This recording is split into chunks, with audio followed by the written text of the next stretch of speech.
Hello viewers, welcome back to my channel. তো সবাই কেমন আছো? আশা করছি সবাই অনেক বেশি ভালো আছো। তো আজকে চলে এসেছে আর একটা ব্লগ নিয়ে। আজকে ভাইফোঁটা, তো ভাইফোঁটা স্পেশাল ব্লগ। তো সবাই পুরোটা দেখো, স্কিপ করো না। আশা করছি অনেক ভালো লাগবে। তো চলো শুরু করা যাক। এরপরে কিন্তু আমি আর বৃষ্টি চলে গেলাম কাকিমার ঘরে। আর কাকিমার ঘরে যেতে না যেতেই দেখি পিসি বারান্দায় বসে আছে। তো আমি আর আমার ননদ একটু নটাঙ্কি করে নিলাম, মানে একটু মস্করা করে নিলাম। তারপরেই দেখলাম মিষ্টি কত সুন্দর বাড়িতে মিষ্টিগুলো সাজিয়ে এনেছে ভাইফোঁটা দেবে বলে। তো মিষ্টিগুলো দেখে তো লোভই লাগছিল। যাই হোক, তারপরে ও কিন্তু চলে গেল ভাইফোঁটা দেওয়ার জন্য। কিন্তু তার আগে পিউ, মানে আমার ননদ, ও কিন্তু ভাইফোঁটা দিচ্ছিল যেহেতু ওর দাদাকে, তার জন্য ওকে একটু দাঁড়িয়েই থাকতে হলো।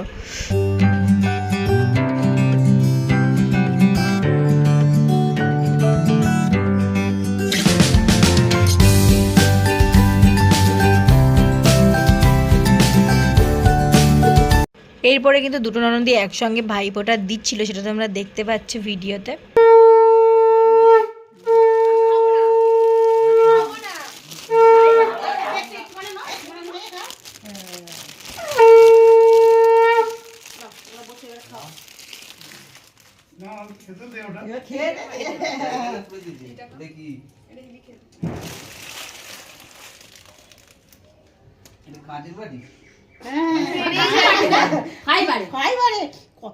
তাহলে এবার দুটো ননদেরই কিন্তু ভাইফোঁটা দেওয়া কমপ্লিট। ওরা উঠেও গেছে আর পিসি কিন্তু বসে গেছে কাকাকে ভাইফোঁটা দেওয়ার জন্য। আর পিসি কিন্তু প্রত্যেকবারেই দেয়, এবারও দিচ্ছে প্রত্যেকবারের মতো।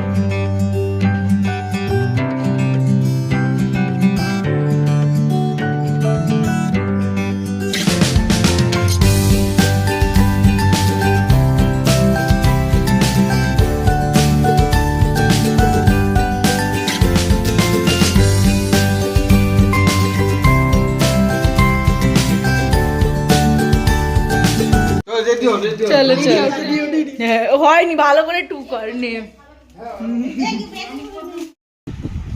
হ্যালো বন্ধুরা, তো রেডি হয়ে গেছি আর চলে যাচ্ছি হচ্ছে মাসি বাড়ি। তো চলো যা যাক, গিয়ে তারপর দেখাচ্ছি।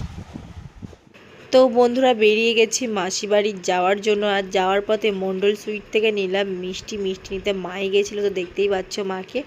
তারপরে ফাইনালি চলে আসলাম মাসি বাড়ি। তো তোমরা দেখো, চলে এসেছি মাসি বাড়ি। আর মিষ্টি কিন্তু রেডি হচ্ছিলো যেহেতু ভাইফোঁটা দেবে। তো এই হলো আমার বরমশাই, তো বসে পড়েছে সঙ্গে বাডুকে। তো তোমরা দেখে বুঝতেই পারছো কতটা এক্সাইটেড মিষ্টি খাওয়ার জন্য, ভাইফোঁটা নেওয়ার জন্য নয়।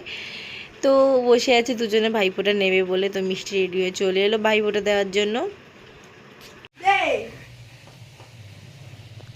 রেডি।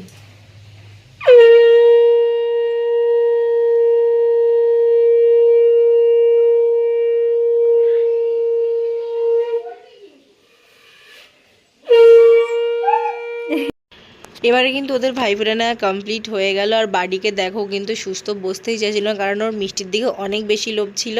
তো যাই হোক, তারপরে দুজনকে গিফট দেওয়া কমপ্লিট হয়ে গেল। তো হ্যাপি এন্ডিং। তো এরপর সবাই মিলে বসে কিন্তু হিঙের কচুরি আর ঘুগনি খেয়ে নিলাম। মিষ্টি খাইনি, কারণ ওর উপোস ছিল, 16 সোমবার পালন করে, ওর জন্য খাইনি। আর ম্যাডাম কিন্তু উপোস করেও, মানে উপোসটা নিরামিষ খেয়েও আর কি আমাদের জন্য অনেক কিছু রান্না করেছিল। সেটা লাস্টে আমি বলবো যে কী কী রান্না করেছিল, খাওয়ার সময় দেখাবো, লাস্টে নয়। তো চিলি চিকেন প্রথমেই করে টেস্ট করার জন্য আমাকে বলছিল, তো টেস্ট করলাম। জাস্ট ফ্লেভারটা অনেক সুন্দর হয়েছিল, অনেক ভালো হয়েছিল। আর চিলি চিকেনটা শুধু আমাকে খাওয়াই কিন্তু ও শান্ত হয়নি, ও দাদাকে না খাই, মানে না টেস্ট করিয়েও শান্ত হয়নি। আবার গরম বলে ফু দিয়ে দিচ্ছিল। ভাই আর বোনের কত ভালোবাসা দেখে চোখে জল চলে এলো। যাই হোক, থ্যাংক ইউ মিষ্টি, চিলি চিকেনটা অনেক সুন্দর হয়েছিল। আর এদিকে দেখো বাডু, ও তো ওর সামনে থেকে যাচ্ছিলই না, মানে ওকে যতক্ষণ না দিল ততক্ষণ কিন্তু ওখান থেকে গেলই না।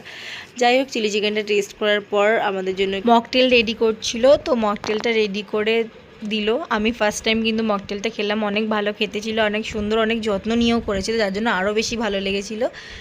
তো থ্যাংক ইউ মিষ্টি, এত সুন্দর সুন্দর খাবার করে খাওয়ানোর জন্য। আর ও কিন্তু সত্যিই অনেক ভালোবেসে, অনেক যত্ন নিয়ে খাবারগুলো করেছিল, যেটা যার জন্য আরও বেশি ভালো লাগছিলো জিনিসগুলো খেতে আর উপভোগ করতে। এরপরে মকটেল খেতে না খেতেই কিন্তু চলে গেলাম খাবার কাউন্টারে, মানে খাবার বাড়া কমপ্লিট হয়ে গেছে আর কি। তো কী কী করেছে তো চলো তোমাদেরকে এবার দেখাই। তো প্রথমেই মিক্সড ফ্রাইড রাইস ছিল, আর ছিল সাদা ভাত, যারা মিক্সড ফ্রাইড রাইস খাবেন তাদের জন্য সাদা ভাত। তারপর মাটন কষা ছিল, চিলি চিকেন ছিল, মাছও ছিল, এমনকি স্যালাড ছিল, আর মিষ্টিও ছিল।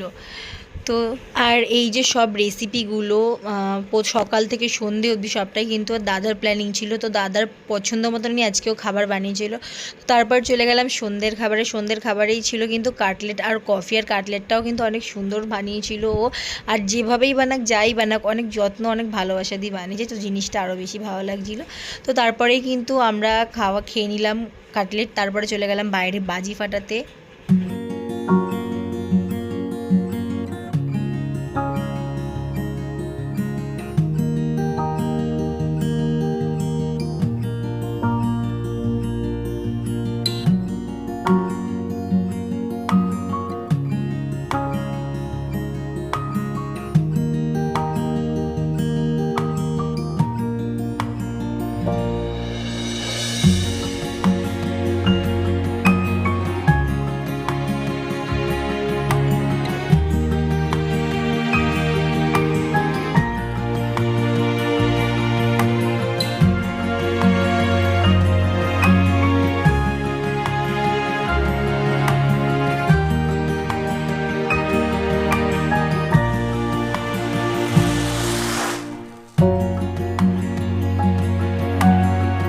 এরপরে কিন্তু বাজি ফাটানো শেষ আর আমরা চলে গেলাম রাতের খাবার করতে। আর সবাই কিন্তু হাতে হাত লাগিয়ে করছিলাম। আর রাতের খাবারে ছিল মাছের কচুরি আর আলুর দম।